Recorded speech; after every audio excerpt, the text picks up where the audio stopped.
रहिएगा। बड़का पापा के तरफ से सोहर पर मोहर मिलेला 500 रुपया अभियंता जी के तरफ से।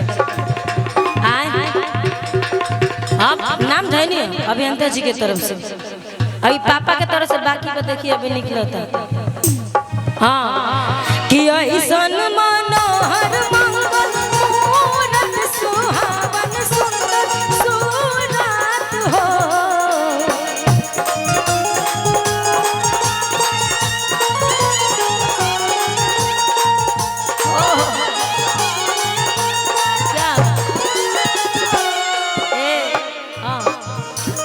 अच्छा साहेब बाबा प्रणाम।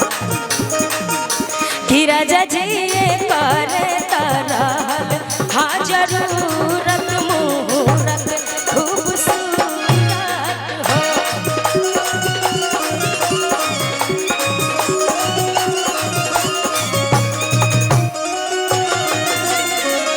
ए राजा जी करे तरहल हाँ जरूरत मुहूर्त खूबसूरत हो।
सोहर पे मोहर ढेर मिलता जितना बस सब ले आती।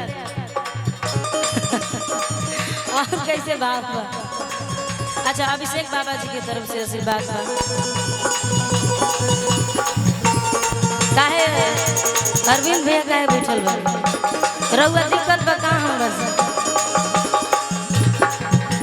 हेले पैसा लेके मत आई ना। और सुनी कैसे बाबा सोहर के हमरा जनाता बबुआ जिए न होई है नाना ऊ तो दिए न होई है हो।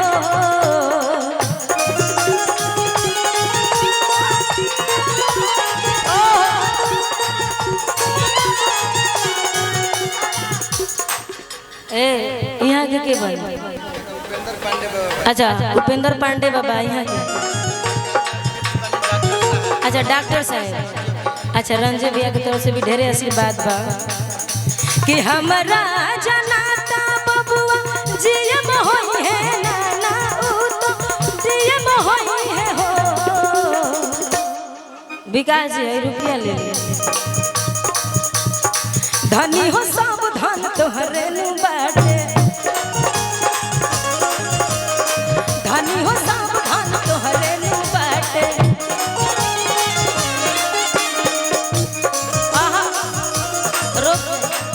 लेकिन ये गानों से पहले वो अंतरा में छूटल बा ओकरा के पूरा कर कि हमरा जनाता बबुआ जिए में होई है नाना ऊ तो दिए में होई है हो। बाबा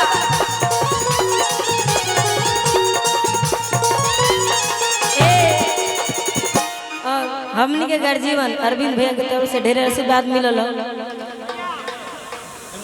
भाई देखी हरियर नंबरी बा 500 रुपया 1000 बाटे 1000 कि लालना ए लालना हिंद के सितारा ऊ तो सीएम होई है ओ से ऊपरा पीएम होई है हो।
बसंत भैया किशन हरिराम नगरी से आयल बने हुआ के ढेरे ढेरे रुपया मिलल और कवि जी के किशन कवि जी के तरफ से अच्छा किशन कांत कवि जी के तरफ से ढेरे आशीर्वाद मिला। दोस्ती गाना हाँ दोस्ती गाना भाई सनी भाई के हिट भइल।